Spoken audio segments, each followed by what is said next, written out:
স্বপ্ন দেখতে হবে। আর স্বপ্ন দেখার জন্য কিন্তু এর জন্য তোমাকে ঠিক মতো চলতে হবে, যে স্যাররা যে পরামর্শগুলা দিছে সেই পরামর্শ অনুযায়ী জীবনে চলতে হবে। শুধু যে পড়াশোনা করবো তা না, সাথে সাথে আমাদের নৈতিক যে শিক্ষাগুলো স্যাররা দিচ্ছেন, কোনটা ভালো কোনটা মন্দ সেটাও মেনে চলতে হবে। মন্দ কাজ থেকে বিরত থাকতে হবে, ভালো কাজগুলা বেশি বেশি করতে হবে। এতে করে কি হয়েছে, এতে তোমার সুনাম হবে, তোমার পরিবারের সুনাম হবে, তোমার স্কুলের সুনাম হবে, যে স্যাররা এইটা শিখাইছে, তোমার আব্বা আম্মার সুনাম হবে। তাই যাই হোক, তোমরা সামনে তোমাদের মধ্যে কেউ কেউ আছে সামনে বৃত্তি পরীক্ষা দিবা।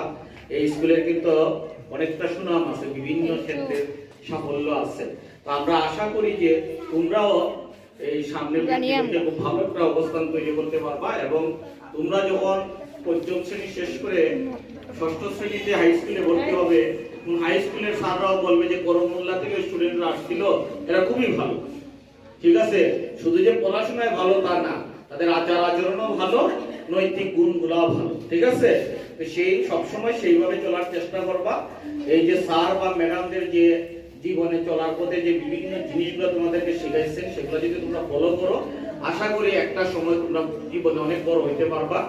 দেখবা এক সময় এই স্কুলেরই হয়তো বা স্যার বা ম্যাডাম হয়ে কেউ কেউ আসতে পারবা, বা এর চেয়ে আরো বড় উপরের পর্যায়ে যেতে পারবা, বা হয়তো পড়াশোনা করে ইংল্যান্ড, আমেরিকা বা ইউরোপের বিভিন্ন কান্ট্রিতে ভালো একটা অবস্থান তৈরি করতে পারবা।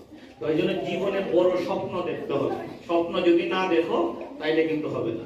যাই হোক, আমি আর দীর্ঘায়িত করতেছি না। পরন্ত বিকাল বেলা তোমাদের আজকে ক্লাস হয়ে, আজকে বিদ্যালয় বন্ধ হয়ে যাবে। সামনে কবে রেজাল্ট দিবেন বলছেন? 29 তারিখ রেজাল্ট হবে। তোমরা সবাই রেজাল্টের দিন, এর আগে কিন্তু যে 16 ডিসেম্বরের প্রোগ্রামে কিন্তু তোমরা স্কুলে অবস্থা আইসো, 14 ডিসেম্বরের প্রোগ্রাম আছে সেগুলাতেও আইসো। আর সব সময় মনে রাখবা যে এই স্কুলটা কিন্তু তোমার স্কুল। তুমি হয়তো হাই স্কুলে চলে যাবা, কিন্তু সব সময় এই স্কুলের মঙ্গল কামনা করতে হবে। ঠিক আছে, যাতে স্কুলের ভালো হয় সেই চিন্তা থাকতে হবে।